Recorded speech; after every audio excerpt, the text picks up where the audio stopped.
Next, I'd like to welcome up Brandon Schmittling. Brandon, he's a UX designer and an engineer at Free Range Studios and the owner of Cluster Media. And I have a question for you all first. How many of you used a mouse today? A mouse? Okay. How many of you grabbed a pen and actually drew something? Okay, well, this is a good audience. Well, hopefully let's change that a little more for tomorrow. Brandon Schmittling. So we're going to talk about some problems that we have with drawing in our society. The first is participation.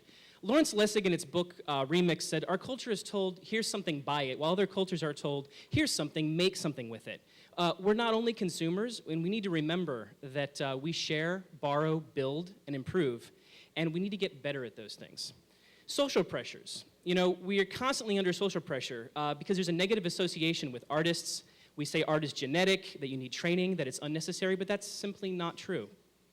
There's a national lunacy put forth by Jessica Hagee that there's a lack of cursive handwriting and ability to educate on that. There's a reliance on the mouse, but the hand is a more subtle instrument. We need to get better at using it.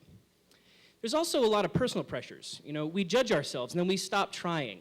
Email stands in for writing a lot of times, and it turns out that the computer use effectively compensates for human embarrassment, and that's why we use it. So why draw?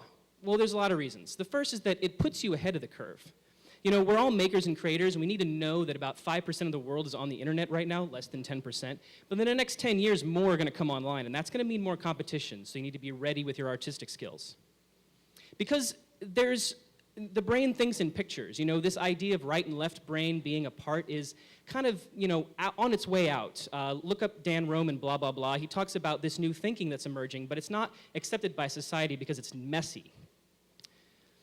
We also have itches to scratch because drawing is doing something. And I sketch during meetings all the time as a way to get more involved and to confirm what I hear because I have a record of it. And finally, it's proof that I've been listening despite what looks like doodling. We also need to get stuff out. You know, even Bill Griffith, the editor of Zippy and drawer of Zippy, says a full, rich drawing style is a drawback. So your first ideas are either correct or awful, but at least they're out, and there's room for more. Just because of desperation, you know, there's less time. It's eaten up by updates and demands for attention. Paper is another context. It's quieter, and it's a place away from the internet, and we all really need that. Because drawing is motion, and motion helps the brain grow. Sean Achor, in Creating Lasting Positive Change, cites motion as one of the 5 activities that reduce stress and bring about happiness. He talks about journaling primarily, but sketching is keeping a visual journal. There are different kinds of drawing. Let's talk about them. Whiteboarding. This is diagramming or flowcharting, pretty straightforward, but every office needs one because it suggests that employees can leave their chair and communicate, which demands attention and interpretation. That's lacking from offices.